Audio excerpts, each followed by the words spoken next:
Study IQ IAS, अब तैयारी हुई अफोर्डेबल।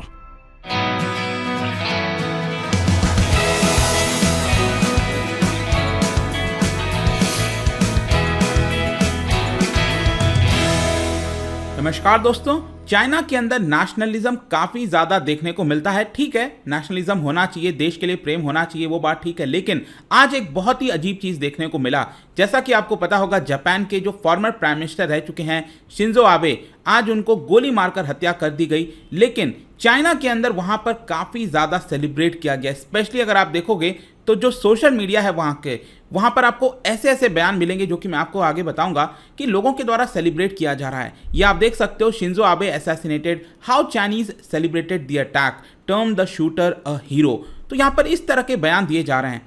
तो हमें समझने की जरूरत है कि एग्जैक्टली हो क्या रहा है, मतलब कि ये जो सेलिब्रेशन हो रहा है चाइना के अंदर, उसका कारण क्या है।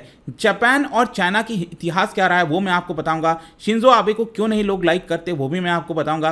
काफ़ी कुछ जानने को है, चलिए आगे बढ़ते हैं। लेकिन उसके पहले ध्यान रखिएगा, यूपीएससी की तैयारी देखिए दोस्तों, काफ़ी आसान हो गया है, क्योंकि स्टडी IQ 11 जुलाई से, ध्यान रखिएगा, परसों से, मतलब 2-3 दिन के बाद से जो पूरा यूपीएससी का सिलेबस है वो कराने जा रहा है। हर रोज सुबह 8 बजे क्लास होगी और इसके लिए आप देख सकते हो हम 900+ आवर्स ऑफ लाइव टीचिंग आपके लिए लेकर आए हैं। और इसके अलावा प्रीलिम्स के लिए स्पेसिफिकली MCQ हो गया, डेली करंट अफेयर्स हो गया, मेंस के लिए आंसर राइटिंग प्रैक्टिस, और पूरे आपके जर्नी के दौरान एक मेंटरशिप भी आपको दिया जाएगा, मेंटर दिया जाएगा, जिससे आप बातचीत कर सकते हैं ताकि आपकी जर्नी आसान हो सके। और ये सभी कुछ आप देखिए 19,000 रुपये में आपको दिया जा रहा है अगर आप कोड इस्तेमाल करते हैं अंकित लाइव हमारे ऐप और वेबसाइट पर। तो जल्द से जल्द जाइए, इस बैच को ज्वाइन करिए ताकि आपकी प्रिपरेशन यहाँ पर स्टार्ट हो सके।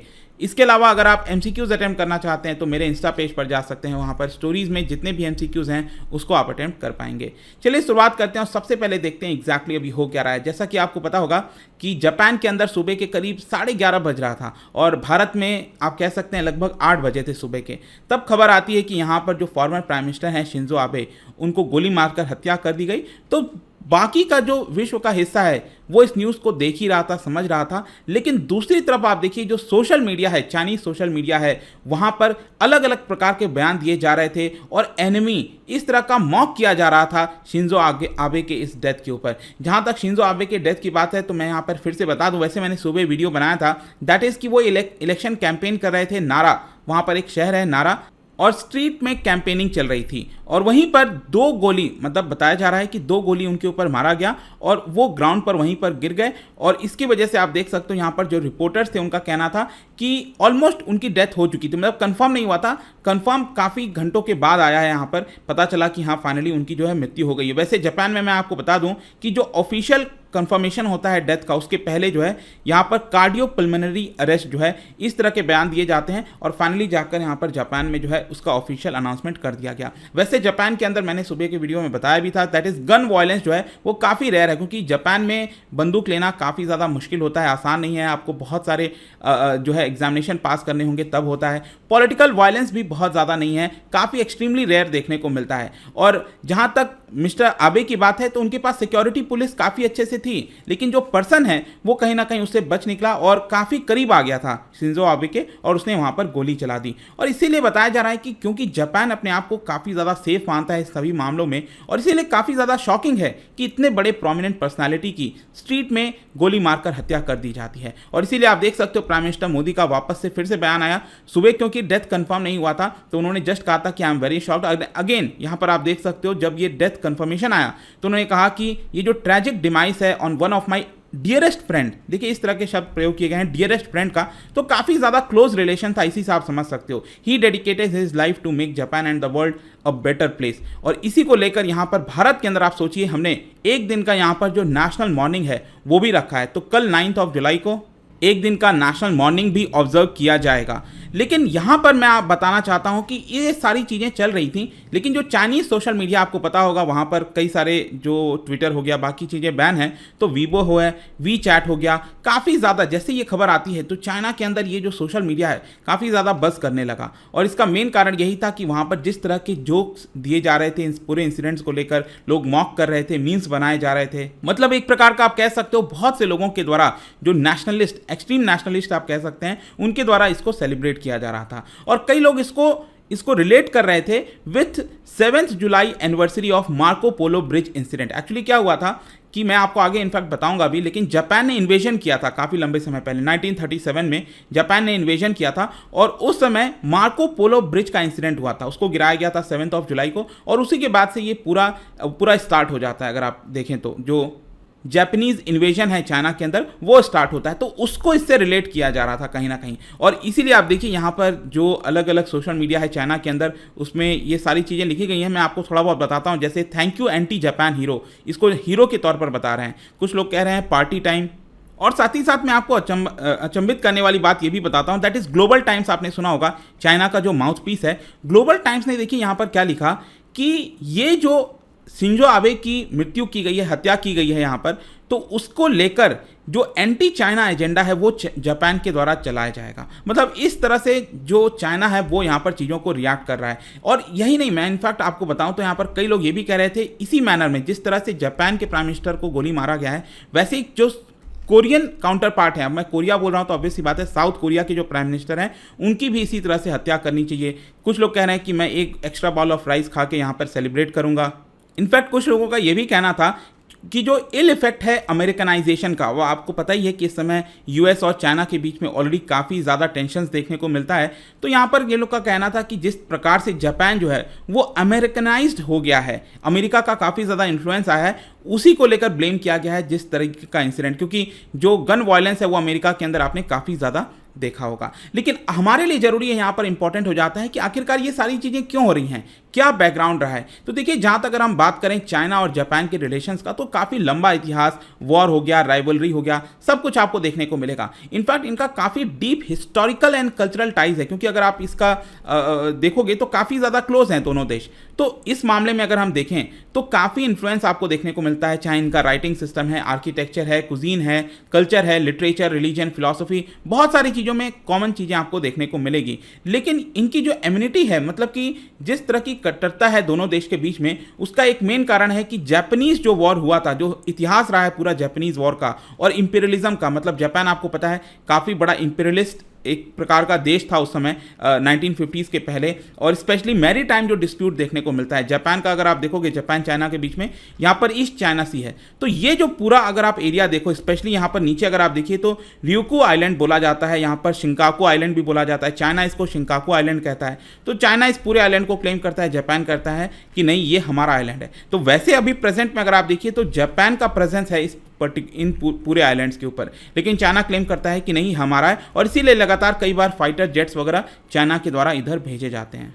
तो दोनों देश के बीच में बेसिकली यहाँ पर काफ़ी ज़्यादा टेंशन देखने को मिलती है। लेकिन थोड़ा सा मैं आपको इतिहास बताता हूँ, 1860s में अगर आप देखोगे तो काफ़ी बड़ा ट्रेड होता था दोनों देश के बीच में। कई सारे जो चाइनीज स्टूडेंट्स हैं वो जापान जाया करते थे, वहाँ पर रहते थे, और उस समय अगर आपको याद हो 1860s में, तो अभी जो आप देखते हो कम्युनिस्ट पार्टी वो शासन में नहीं थी। चाइना के अंदर अगर आप देखिए तो चिंग डायनेस्टी हुआ करती थी 1912 में।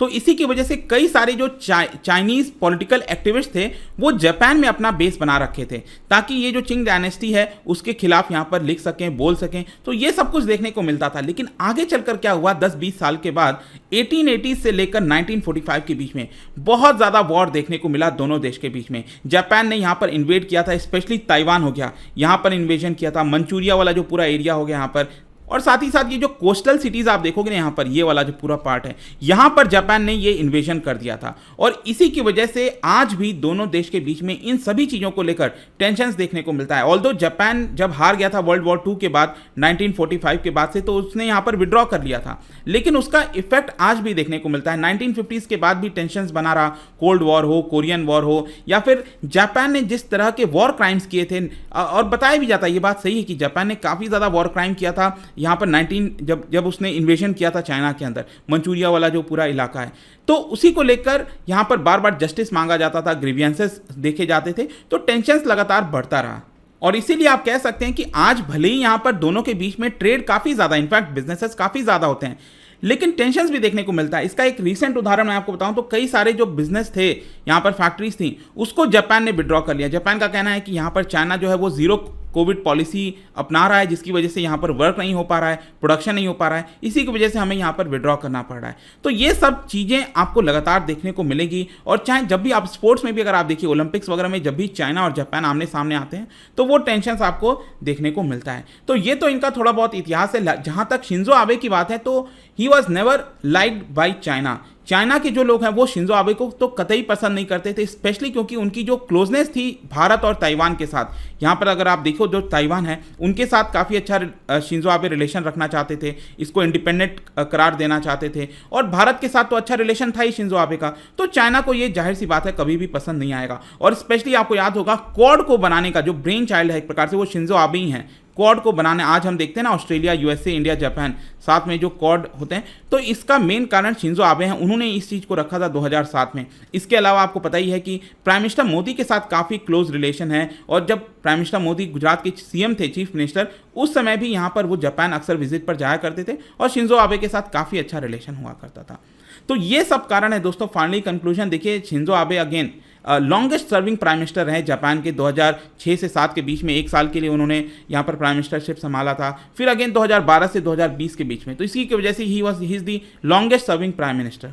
फिर 2020 में वो स्टेप डाउन कर जाते हैं, खुद रेजिग्नेशन देते हैं, कहते हैं कि हमारा जो हेल्थ है वो ठीक नहीं है, इसी की वजह से मैं चाहता हूं कि रेजिग्नेशन दे दूं। उसके बाद आपको पता है उन्होंने बहुत सारे काम किए थे, चाहे डिफेंस हो, फॉरेन पॉलिसी हो, या फिर इसके अलावा जो उनकी इकोनॉमिक पॉलिसीज थी उसकी वजह से वो एबेनॉमिक्स के तौर पर जाना जाता था।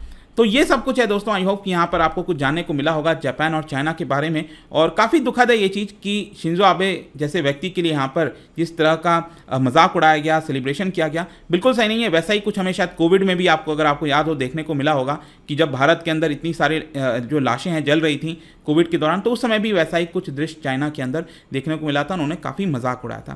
खैर जो भी है, जाने से पहले एक क्वेश्चन आपके लिए, क्या बता सकते हो कि जापान के सबसे क्लोजेस्ट देश कौन सा है? ज्योग्राफिकली आपको बताना है। इसका राइट आंसर आपको पता ही है, मेरे इंस्टाग्राम पर तो मिलेगा ही। वहां पर अगर आप नहीं हो कोई बात नहीं, टेलीग्राम से भी ले सकते हैं इसका सही उत्तर। मैं कई सारे जो MCQs है वो यहाँ पर स्टोरीज में डालता रहता हूँ। बाकी अगर आपको PDF चाहिए तो टेलीग्राम पर आइए, अलग अलग सोशल मीडिया पर आप जुड़ पाओगे। और जैसा मैंने बताया, UPSC की जो तैयारी है दोस्तों, देखिए 11 जुलाई से यहाँ पर पूरा बैच स्टार्ट हो रहा है। जल्द से जल्द ज्वाइन करिए ताकि आपकी सीट्स यहाँ पर पक्की हो जाए। सिर्फ 19,000, जस्ट इमेजिन, इतने कम प्राइस पर सभी कुछ आपको मिल रहा है, कहीं नहीं मिल सकता।